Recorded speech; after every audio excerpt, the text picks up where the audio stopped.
Well, good evening, folks, and welcome to class number 3 in this study of the prison epistles that we are calling Grace and Peace.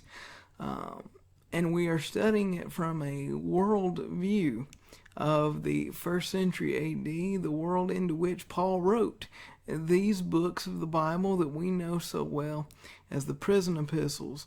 As I mentioned last week, we will not be backtracking and reviewing in these lessons because they are being archived. At least I will say this: we won't be backtracking or reviewing to a great degree in these lessons because they are archived on our YouTube channel here and are available at any time. If you wish to go back and make notes or study those things again a little bit deeper, we're going to be moving in this week as we continue setting up this timeline which establishes the world into which Jesus was born, lived, died, was resurrected, conducted his ministry, the world into which the church came, the world into which Paul, for the most part, took the gospel to the Gentiles as the apostle appointed to the Gentiles.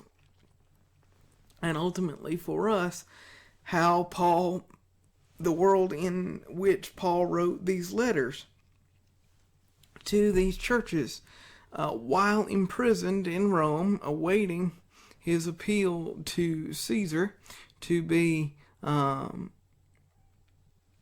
meted out, to face trial there in Rome, and ultimately we know around the year AD 64 or so to meet his death for the cause of Christ.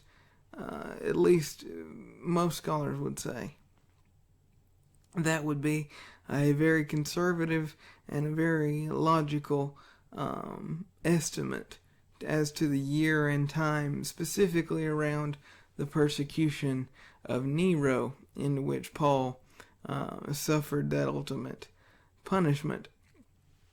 Now, what we want to do tonight is move into the Greek Empire. Last week we spent a significant amount of time talking about the Persian Empire, the empire under which the people of God were able to return into the land. And the only thing that I want to point out are 2 or 3 major things that we learned in that lesson which will carry over into this one. And that is this: under the Persian Empire, you gained 2 crucial things that made it possible for God's will to be carried out as his people, the remnant, would return to the Holy Land, to Judea, to Palestine. And that was that those rulers of the Persian Empire believed in the freedom of religion, the freedom to serve your old gods, which the Babylonians did not hold to, nor any of the others under which Israel had found themselves during their captivity. They believed in freedom of religion, and they believed in allowing peoples to return to their homeland as long as they paid taxes. Now, that tax issue is going to come up specifically when we get to the roots of the rise of the Greek Empire. Before and under Philip of Macedon, its explosion onto the scene as a cultural icon through Alexander the Great, ultimately his death and the division of his great empire among 4 of his generals, then to the ultimate period we know as the Ptolemies and Seleucids, which is also the same period as what is being known as in Judea the Hasmonean period, that is the time of the Maccabees.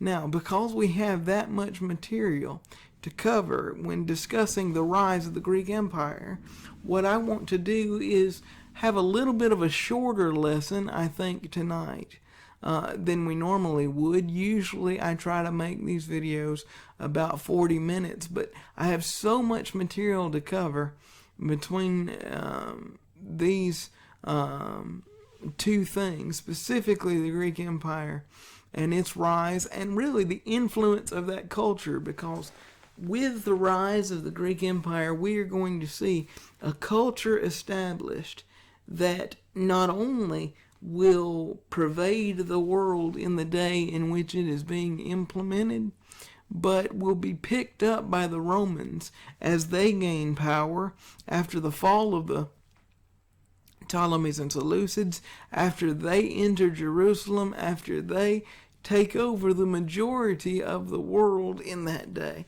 They will take the banner of Hellenism, that is Greek culture, and they will heighten it to such a great degree that it has a tremendous impact upon the first century world and upon the world into which Paul is writing these prison epistles. So what I would like to do is spend 2 weeks specifically on this material, the rise of the Greek Empire.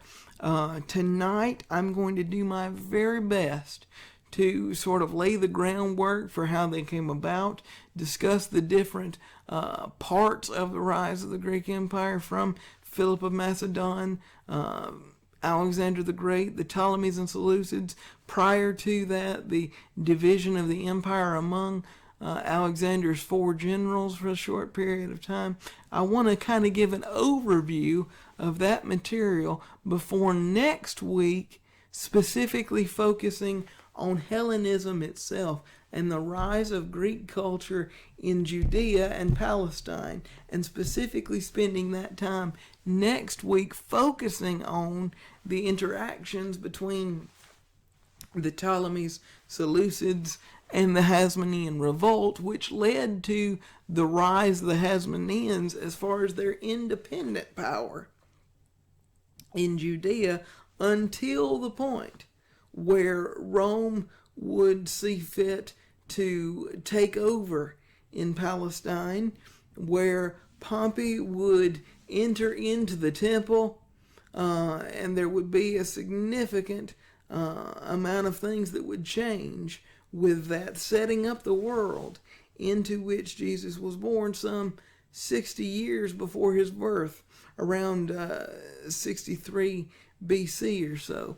That's a lot of history and a lot of material. We're talking hundreds of years that we're going to try to cover in this section specifically, and I want to spend 2 weeks on it. So that's what I'm going to try to do tonight, is to lay the groundwork of the rise of the Greek Empire through all its different facets, and then next week focus on that, sort of going from the big picture to a much smaller viewpoint of how that environment, that culture affected Palestine. It affected the Jews.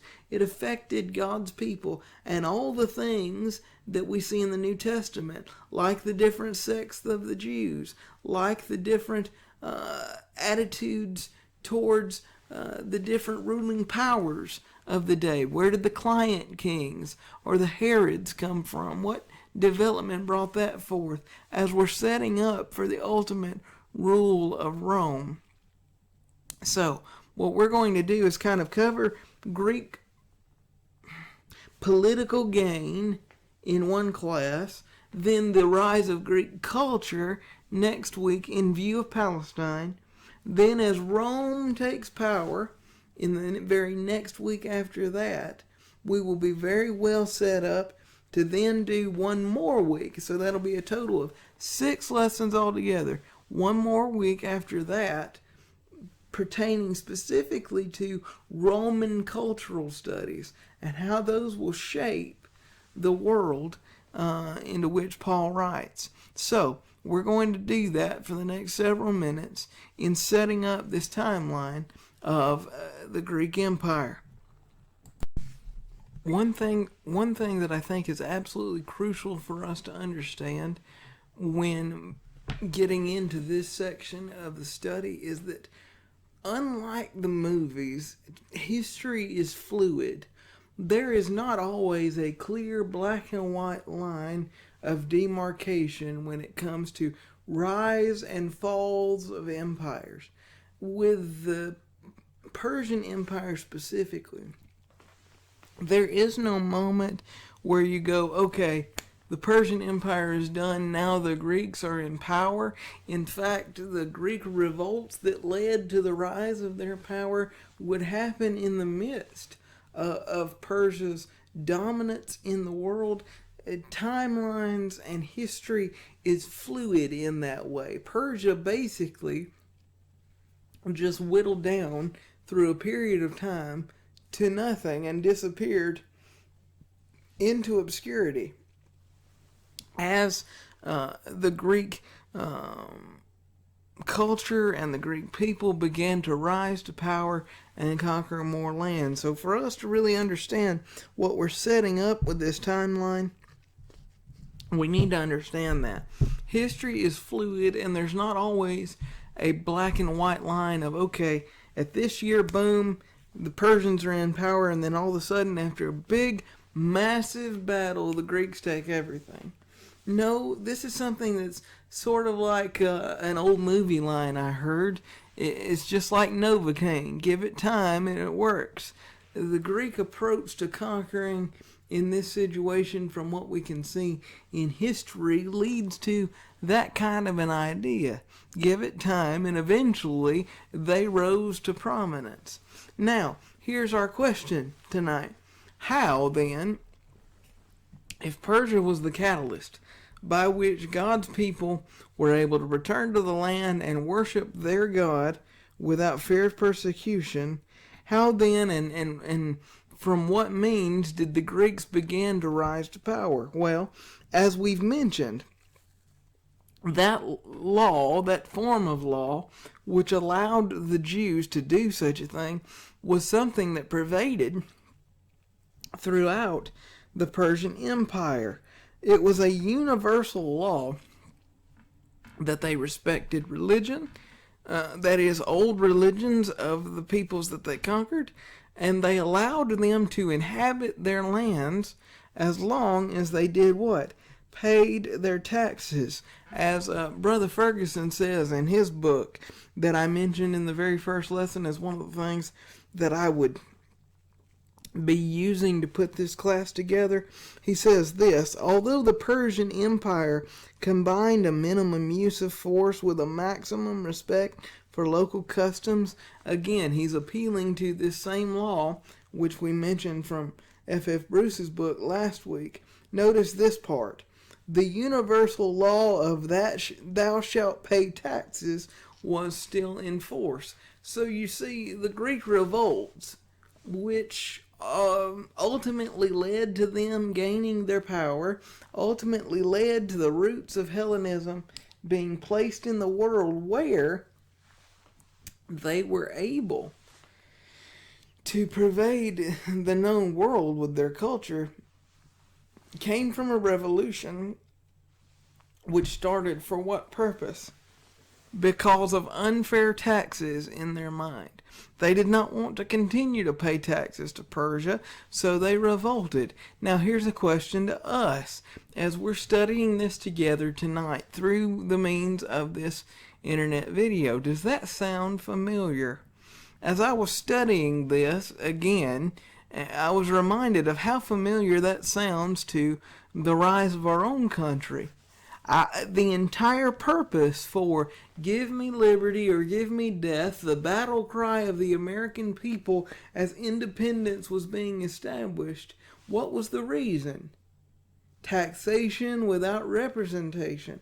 Unfair taxes was the reason for revolution, and therefore we revolted, therefore we fought a war, therefore we gained our independence. The roots of how Greece would rise to power came from that very thing. Notice some details of that battle here. The Greek cities of Ionia. And now Greece as a people from its very beginning was a loose cohabitation of city-states. Ionia was a province in Greece. It was a conglomeration of several of these city-states. So these peoples of Ionia revolted against Persia, and Athens sent ships to help. The people of Ionia and also the Athenians banded together in order to fight against the Persians, over this desire not to have to pay taxes. Notice here another note that Brother Ferguson's going to make about how they began to tear the Persian Empire to pieces. They burned Sardis, and meanwhile the Persians under Darius, whom we know from the scriptures, also took Thrace, a Greek city, and undertook a primitive expedition to Marathon. The Battle of Marathon would be a very important one later on. The Athenian victory there under Miltiades. I always have trouble saying this name. Miltiades. I always have trouble saying that name, but we got it. In 490, led the Persians to plan a major expedition. They're going to try to move into Greek territory because of these. And then, with the help of... this happened under the great king Xerxes. Now, you may recognize the name Xerxes, or perhaps you know him by his other name, by which we are much more familiar with him from a scriptural standpoint. Ahasuerus. This was Xerxes. They were one and the same. This was the king to whom a young Jewish woman married. Esther. When you see in your history books, in any kind of study of these periods of time, 400s BC, and you see that name Xerxes, always and immediately think, this is the one. This is Ahasuerus. This is the husband of Esther, and he is leading this great expedition into Greece. This invasion, which came in 480, with the help of the Oracle of Delphi, the leader of the Greeks at that time went looking for protection. It was said that Zeus would give a wooden wall. That is, he would strengthen their defenses for protection against these forces that the Athenians would conquer in this instance. And so the Persian advance was slowed by the valiant Spartan resistance under the king Leonidas at the pass of Thermopylae. You may remember this being made into a movie, which I would not recommend anyone seeing, but it was rather popular a few years ago, The 300. That story is a highly fictionalized version of what was happening here. This was all part of that great invasion which came by the hand of Xerxes himself, the one whom was the husband of Esther. Of course, there was a great resistance from the Spartans, but the Persians kept pushing on. Eventually, after some years and a great battle at Plataea, the victory was accomplished by the Greeks, and alliances pulling together over about a year or a year and a half was no small thing. For any alliance among the independent-minded Greek city-states, Herodotus, that is the Greek father of history, says, in general, tells this story in general as being very, very notable, because that was not something that happened very often. And it had some far-reaching implications. This is something we need to hold on to as well. This was one of the major pinpoints when things would start to unravel for the Persian Empire. After these great defeats in 479, eventually you would run up to the reign of Artaxerxes. Then after him there would be a succession of about 5 rulers that's completely and totally wrought with continual battles with not only the Greeks but parts of the Syrians, parts of the Egyptians, and basically Persia would fade into nothingness because of this great unrest which happened after this section of history. Now, from that point on, really, Athens took a decisive lead among these Greek cities as far as being the strongest, the most powerful, the leading city through which the force of the Greeks would be seen. Although Sparta was strong and had a very disciplined army, they did not have near the numbers the Athenians had. And ultimately, the Athenians became their own small empire in that day as well. Athens, with her navy, began the liberation of Greek cities held by Persia, those that had been won either in the previous war, which we were talking about, or at other times, and they began this great conquest to take back these cities as they were going along in this period of time prior to the rise of the Macedonians, who were sort of an offshoot of the Greeks, and really there was some tension between them at the time, but the Macedonians and Greeks would eventually meld into one group under Alexander the Great, which we will see during these moments. Now, I want to mention some sociological things that were happening as Hellenism, that is, the study of Greek culture, began to take root as these city-states became larger, as they were gathering larger swaths of land, taking them from Persia. We see a shift in the cultural thought that is going to pervade Greek culture all the way up into the first century. It's going to be held in Rome as well, and is something philosophically that Paul is going to have to deal with in his teaching, especially to those who come from a Gentile background as well. Let me notice this as well. A new view of humanity around this time began to appear among Greek thinkers. Right now we're talking about the 5th century. That is, again, we're still in this period prior to Christ here. This is this same period, the 400s BC. They became conscious of human beings as human beings. This became the big philosophical idea for them. And one of the sophists, that is, one of their philosophers of the day, Protagoras, one of the most well-known, best expressed this thought in one quote: "The measure of all things is man." To a Greek, to a Gentile, to one influenced by Hellenistic culture, in this time, or 400 years later when Jesus is living, or within the next 100 years after that, when Paul is writing, some 60 years after Jesus' death, that will still be part of the prevailing thought of the day.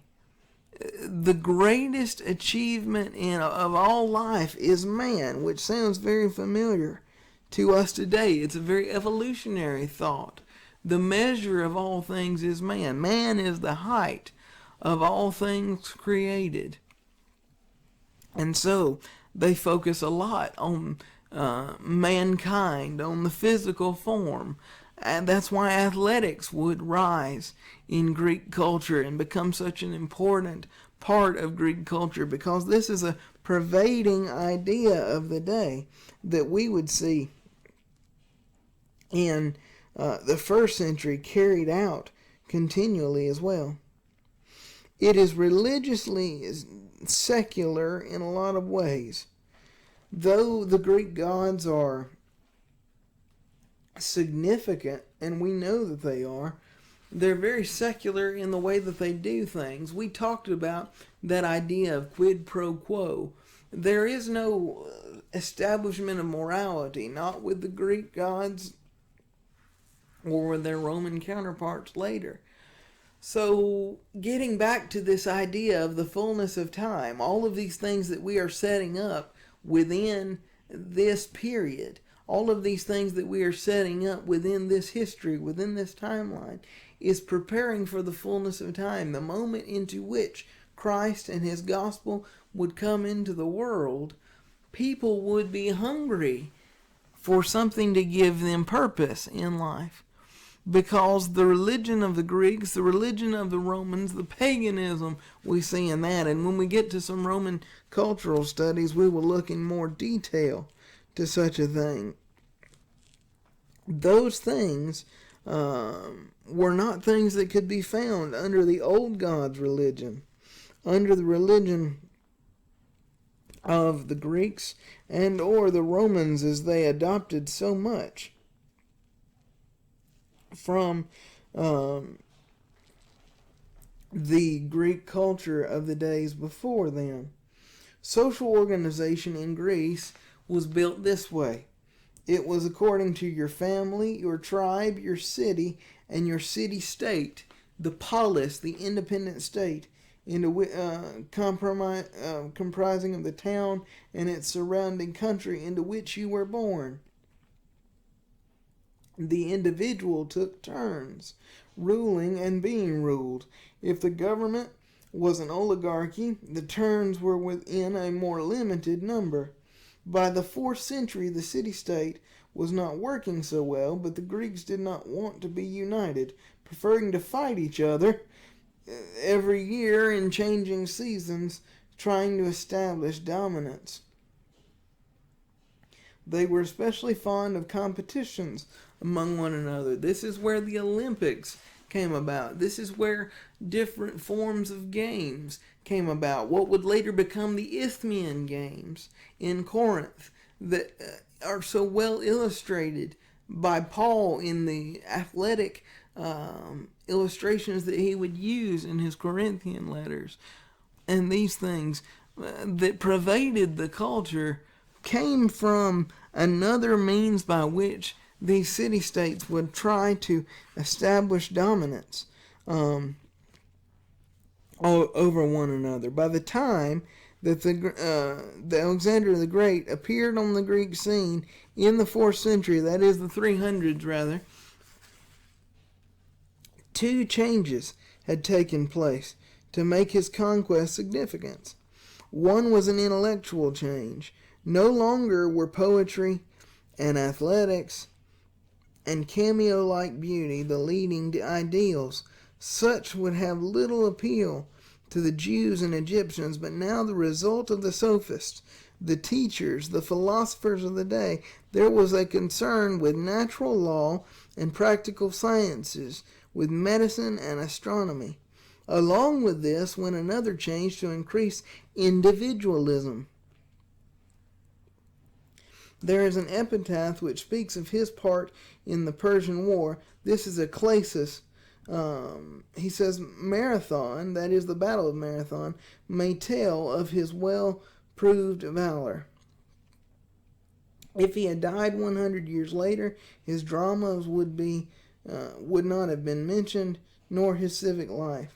These changes may be epitomized in Isocrates, 436 to 338 BC. So this is right before the rise of Alexander the Great, and Philip of Macedon and Alexander the Great himself was an overly clever and long-winded but perceptive Athenian orator.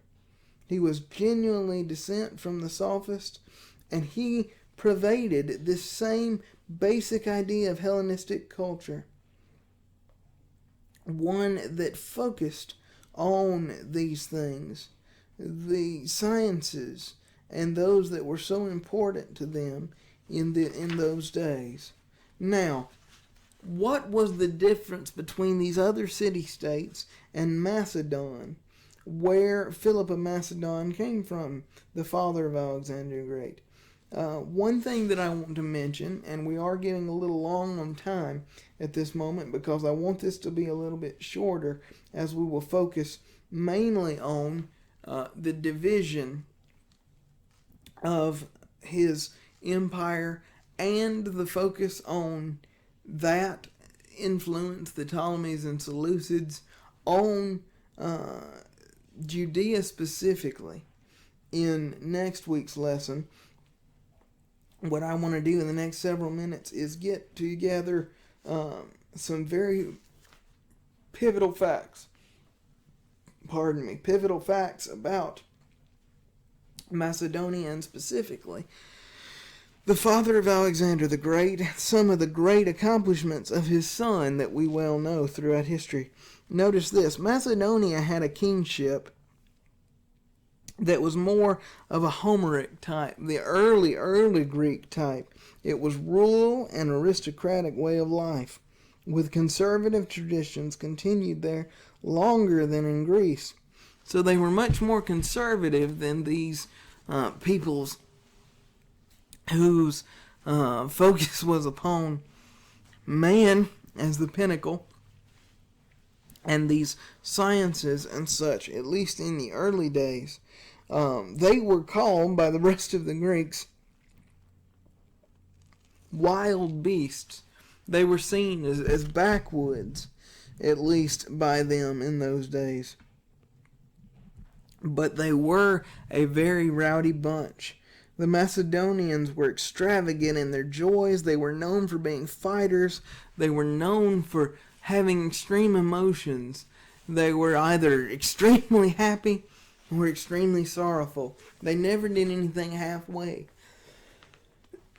They were known for their fighting tempers, for their drinking ways. These were fighting people, and Philip, the father of Alexander the Great, took these people and organized them into an extremely powerful military force.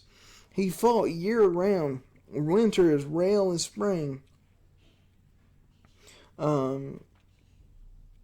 which would be like using a chemical weapon now, because so many armies would stop fighting in the winter in order to be able to withstand such harsh conditions as were in the winter. He became the ruler of all Greece after the battle of Chaeronea in 338 BC. And he didn't change the internal organization of the cities, none of the democracy which was changed there. And really, his legal position was this, that of a general at the head of a league to fight the weakened Persian Empire. He was basically a loose leader. He didn't want to change the established rules of political fortune in that day, but rather he loosely gathered the people in order to be able to fight the weakened Persian Empire. He was the kind of ruler liable to be assassinated, and he suffered that fate in 336 BC. But now we find Alexander, the son of Philip of Macedon. He inherited, or 356 rather, not 336. I don't know why I had that number mixed up there. 336, yes. I've got Alexander's birthday and Philip of Macedon's death day mixed up here. So we're talking about a man who died here in 336, and Alexander, his son, taking power of his father's monarchy, as loose as it was at that time, with plans to invade Persia in 336. Now, Alexander would die in 323. So this young man, in that period of 13 years, was able to influence the world in a massive, massive way. He was extremely powerful.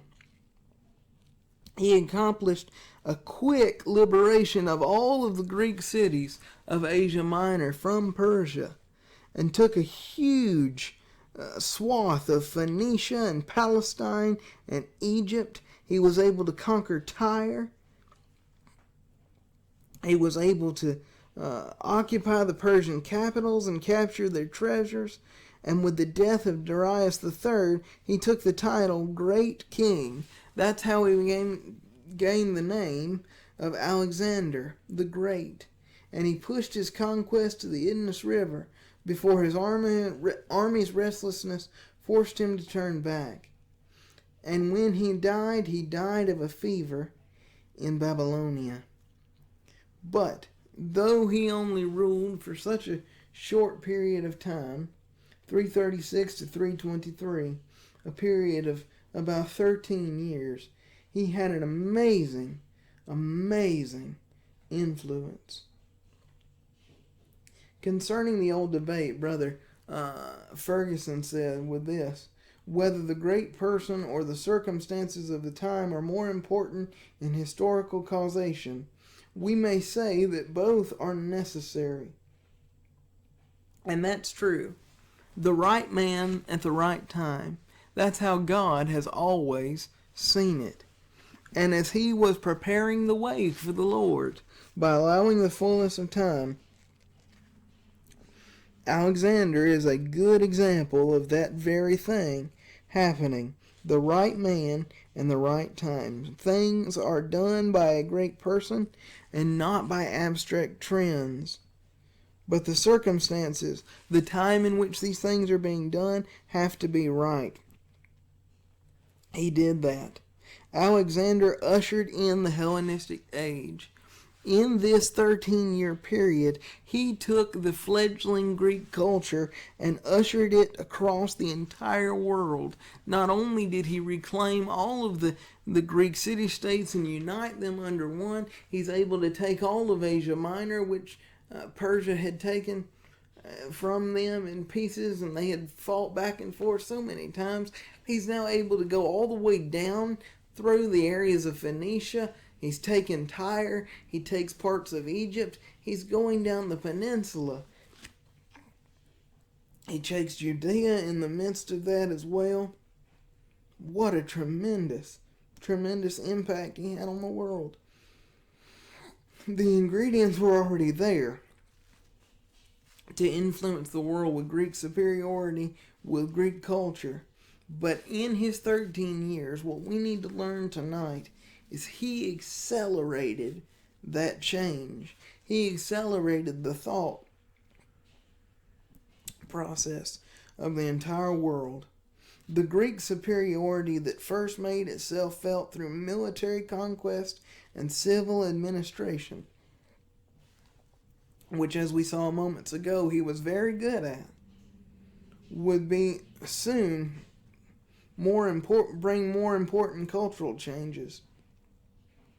Notice these things about the conquest of Alexander the Great that I marked from one of the historians in my notes here. The movement of Greeks abroad. He opened up the movement of Greeks all over the known world in that day. Greek colonies had been planted all around the Mediterranean world since the 8th century BC, as Greece always has a surplus population. But the numbers of Greeks abroad now, because of the work of Alexander, was significantly increased, and they were in a position of influence. There were too few Macedonians, and Greece provided the reserve manpower. He accelerated the speed of the conquest by Greek culture. Greek culture was already penetrating the eastern Mediterranean before Alexander's time, but his conquest carried it farther inland and hastened its acceptance in more areas and by more people. The close contact between Greeks and others produced significant impact on the peoples of the Near East, not least the Jews, which we will see later. And that's true. We will next week. This may be described at the beginning as a transplanting rather than a transformation of cultures. But in time, the real differentiation became a way of life, culture, not descent. To see Greeks and non-Greeks as remaining isolated or to see them as harmoniously mixed would both be distortions of Hellenistic civilization. The emergence of a one world economy in that day, and that's true, and it would carry on through the Roman government as well. This is another significant part of what Alexander did. And we could go on and on and on, but I will not tonight for the sake of time. But we have to understand, this one man in 13 years was able to do something that 2 generations of leaders prior to him could not do. He united the Greeks and the Macedonians. He united the city-states. He took the military thrust, which his father had taught them in a very loose way, and he conquered the world with it, therefore heightening the pace at which Greek culture would pervade the world, and that culture would carry on through the Romans and carry on into the time of Jesus and the time of Paul. Now, next week, since we have gotten to the point of Alexander's death, we're going to talk about the Diadochi, which was the period in which his generals took over his empire for a short period of time until ultimately it boiled down to the Ptolemies and Seleucids. And then we're going to focus mainly next week on the effects of that period of the Ptolemies and Seleucids on the Jews. We're going back to the Holy Land. We've seen the overall part of the world into which Alexander played in providing a means by which you are going to a one world type of system with language and culture and all of that. But next week we're going right into the heart of the Bible land, right into the heart of the 450 years or so of time where there was silence from the Lord, but a lot happened in that history. So I hope you'll join us next week as we continue with Lesson 4, with the pervading of Greek culture into the Palestinian world, especially the rise of the Hasmoneans, and ultimately, because of their folly, the rise of Rome. Then, for 2 weeks after that, we will discuss Rome specifically. And then, when we get into the Roman cultural things, that's what I'm looking forward to most. I've got some maps set up and some pictures I'm looking forward to showing as well. So we will look forward to that next week. But I hope this has been helpful to you, and I look forward to next Sunday evening.